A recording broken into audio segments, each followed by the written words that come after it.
There's something wrong with the Minecraft world. We don't usually think about it, instead preferring to explore or build or any other number of things to distract us. But despite all of this, it's hard to escape a sinking feeling, the idea that everything we see is in the shadow of some past apocalyptic event. There's evidence wherever we look. Ancient and abandoned structures decaying in faraway lands. A piglin society unable to reach their full potential. Yet, above all else, there's one big problem that becomes more unsettling the more we think about it.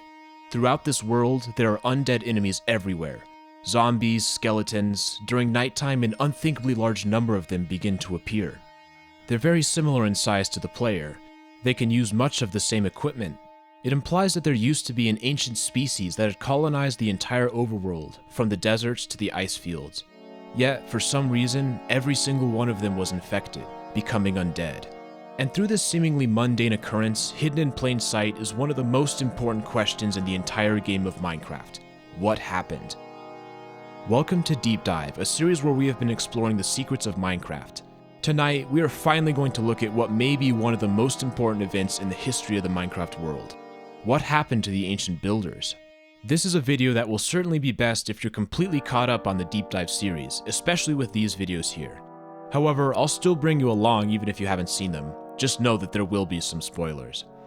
With that out of the way, it's time to get going. Join me for a dive beneath the waves.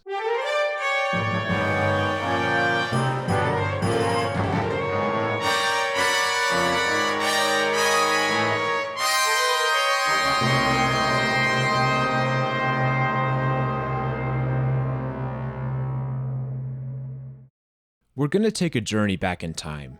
Back before the player spawns, before the Ender Dragon, before the villagers and the piglins. We're going back to the start of our Minecraft timeline.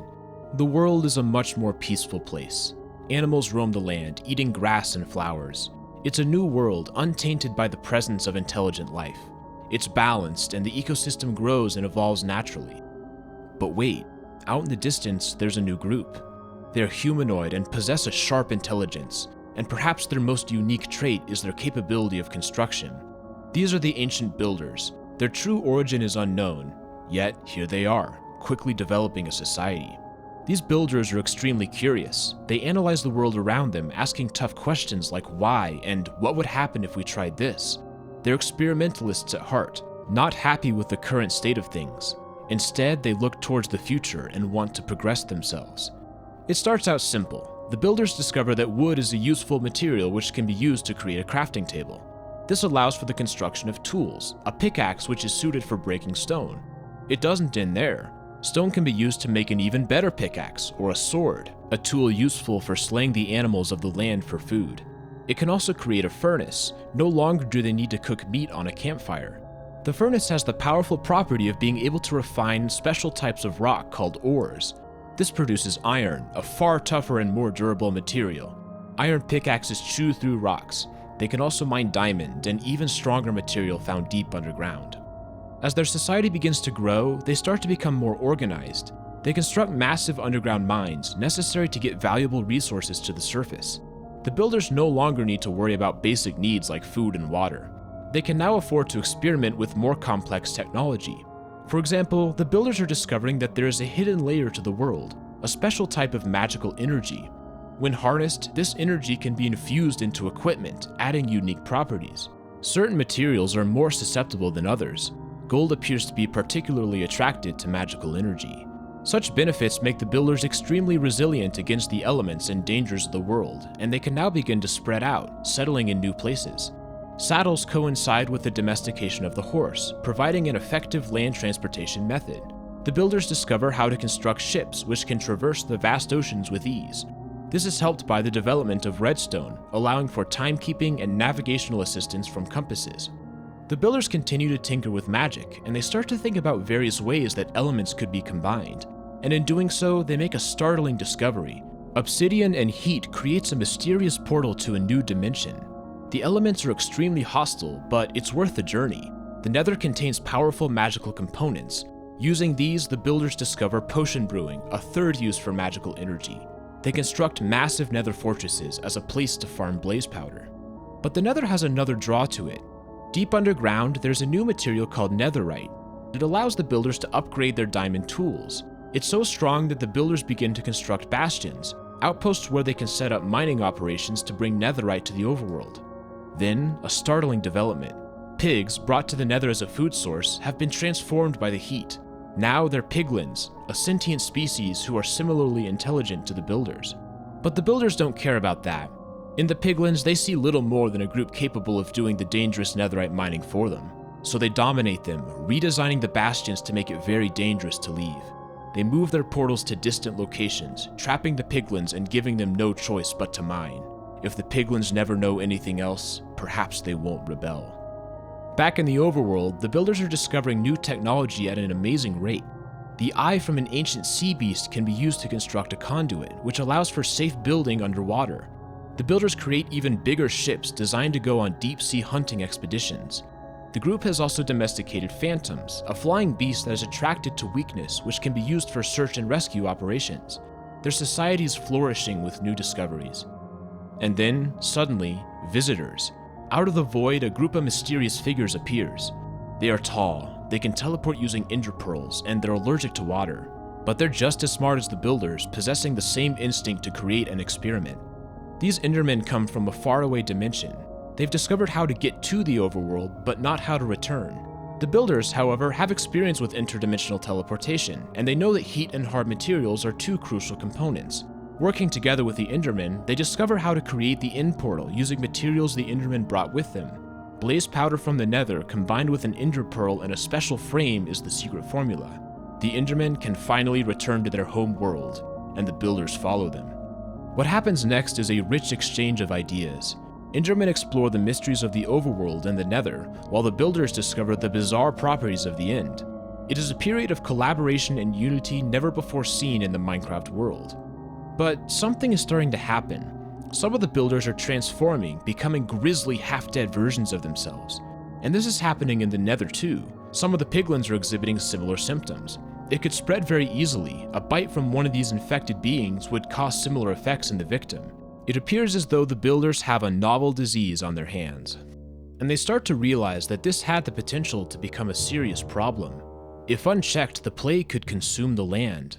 A plague so cruel as to destroy the mind and flesh of whoever was infected. But the builders had overcome problems before. They discovered how to reach the nether. They'd unlocked the secrets of potion brewing, developed magic, built the conduit. What could a minor sickness possibly do to an indestructible group like the ancient builders?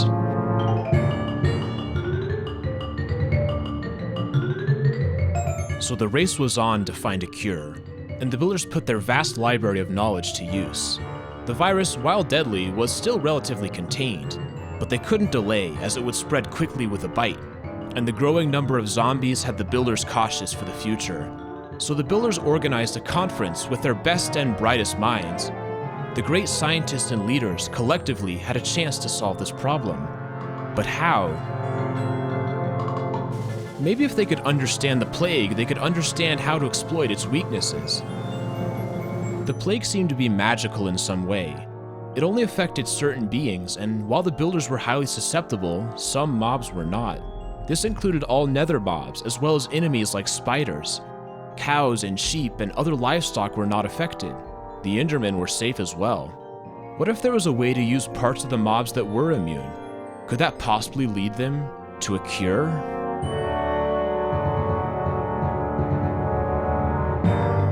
Potion brewing, of course. Why not try ingredients of immune mobs? Rabbits, turtles, none of these mobs seem to do anything. What about spiders? They weren't mammals and were totally safe from the virus. A potion of weakness using a fermented spider eye. Would this cause the virus to subside? But there was still something missing. The status effect wasn't good enough on its own. There had to be a way to augment weakness to destroy the virus. To add a kick of magical energy. How though? So the builders thought back to all their magical experiments of the past. There was a material that seemed designed to hold magical energy. Gold. Could gold be what they were looking for? But how to get it into a zombie? What if it was edible like an apple? And the magical combination worked. weakness, and a golden apple. But not just any golden apple. The builders dug deep into their archives and produced the recipe for an enchanted golden apple. No one knew how to make it except for them, just another in their long list of magical advancements. Their search had reaped its rewards. Finally, a way out, a way to save the species. If this plan was going to work, the ancient builders would need lots and lots of gold. Where could they find that? Gold was everywhere in the Nether, and a plan started to form. What if they could use their piglins, stop the netherite mining, and now target gold? But as we learned in the Piglin Deep Dive, these creatures were not robots. They were an intelligent species with a culture and society. Yet the builders did not care. The builders could very well have traveled to the Nether themselves to mine the gold. They could have taken responsibility instead of forcing innocent piglins to work their whole lives. But they didn't choose that path. The bastion infrastructure was in place, and the piglins were already sentenced to a life of mining. So the command was sent to the bastions: mine gold.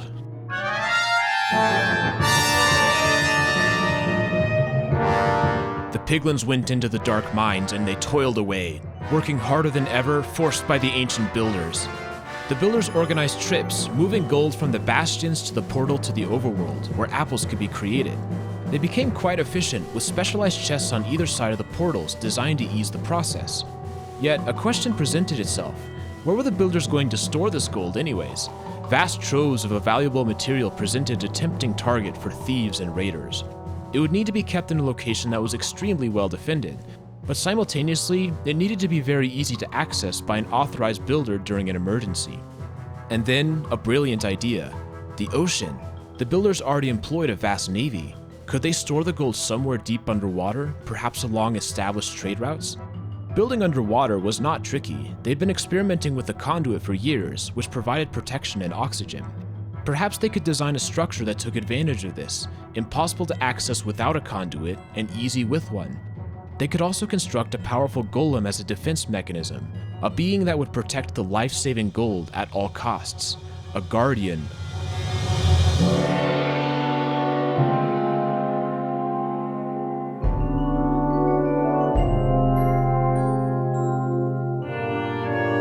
It was beautiful. It was perfect.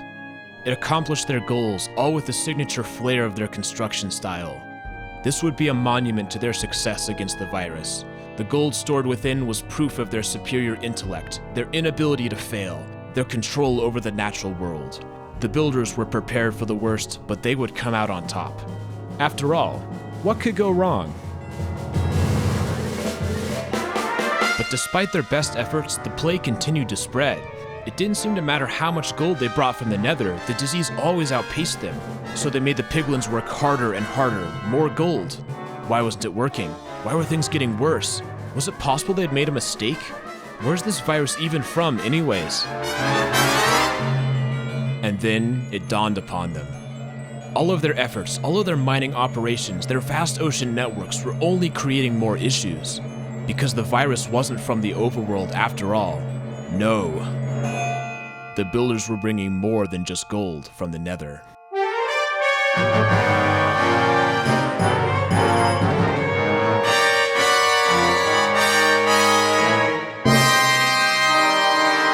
A critical mistake.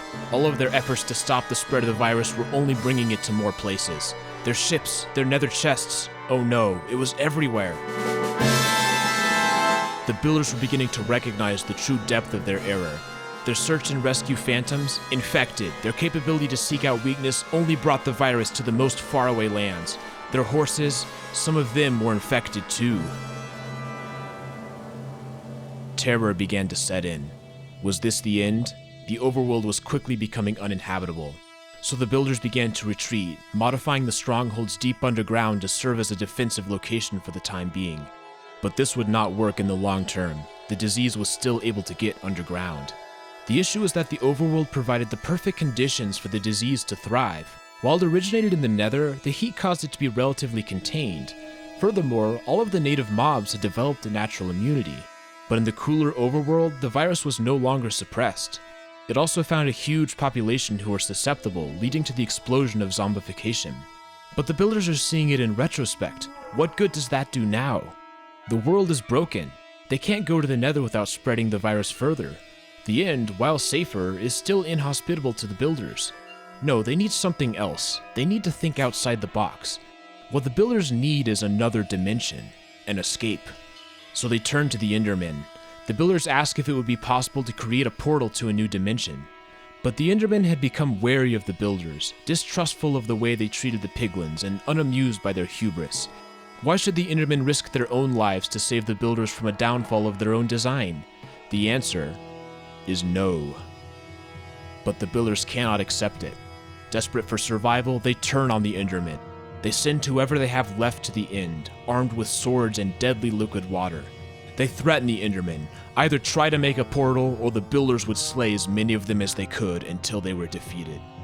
The endermen are enraged, betrayed by their closest allies. But they have to do it unless they are willing to go to war. So the endermen get to work, thinking about ways to make a new portal. They need hard materials, so they collect vast amounts of obsidian. They also need heat and magical energy. The endermen hadn't attempted a portal using anything from the nether, so they begin to experiment with various items from that dimension. And under threat of death, they found something. Eyes of Ender and gas tears could be used to create an end crystal, a new type of magical block. This would be the way for the builders to escape. This was the ticket out.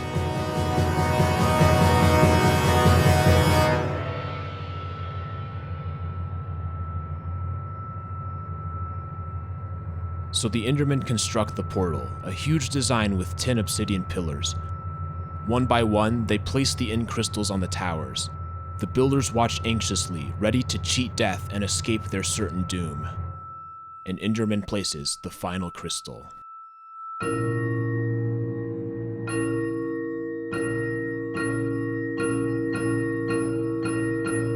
What's happening? This isn't right. Where's the portal? Something is wrong. Wait a minute. What is that? Oh no. What have they done? The builders have created a portal, but instead of letting them out, it's let something else in. It's a huge dragon from a distant dimension. Burst of energy destroys the exit portal, and the builders have no choice but to fight. But the builders are not prepared for such a battle, and the dragon is overwhelmingly powerful. It's only a matter of time before the dragon will surely slay the remaining builders.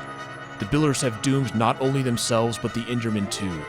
Endermen in the overworld realize that they can never return to the end, so they remove Eyes of Ender from their portals in order to keep the overworld safe from the dragon.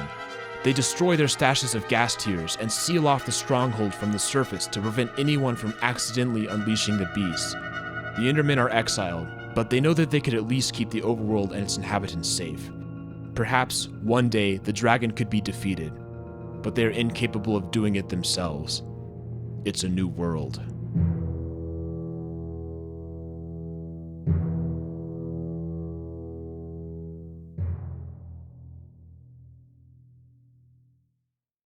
There's an irony here. The builders were so intent on doing what was best for themselves, no matter the cost to others. The piglins suffered, the endermen suffered, but ultimately, the builders themselves suffered as well. And the world they left behind was not the world they came into. The post-builder era was dominated by the plague. Their actions had fundamentally changed the structure of the world. The piglins knew nothing but mining, and even without the ancient builders, they continued to do the only thing they knew, even as the bastions began to deteriorate. They grew obsessive over gold, a material that was ultimately meaningless to them, but for the brainwashing of the builders. The endermen were cut off from the amazing new dimensions they discovered. They became a fractured species. Pockets of them remained in the overworld and the nether, but these endermen would never return home. The image of the ancient builders was seared into their minds, so much so that even a single glance from someone who looked similar would send them into a fit of rage. Yet, despite the betrayal, the endermen still had hope that a savior would one day free them. As time went on, evidence of the builders began to disappear. Their cities were washed away, their nether portals broke down. Soon, only the toughest structures remained, the monuments, the pyramids, and the preserved ancient shipwrecks. But not all hope was lost.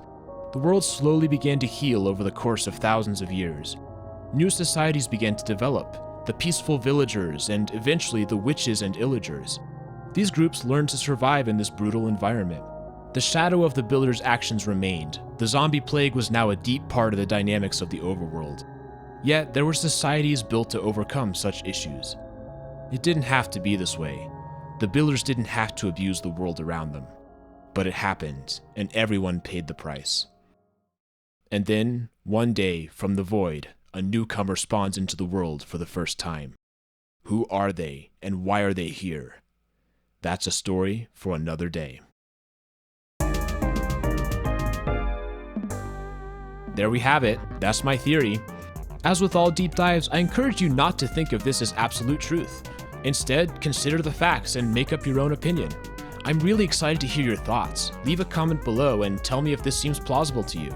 I also want to encourage you to come over to the RetroGamingNow Discord server. We have an awesome community and we'd love to have you there. This is such a fascinating topic with a lot of room for interpretation. What do you think? We're also approaching a pretty big subscriber milestone. 250k is no joke. Keep an eye out. I want to do something special for when we get there.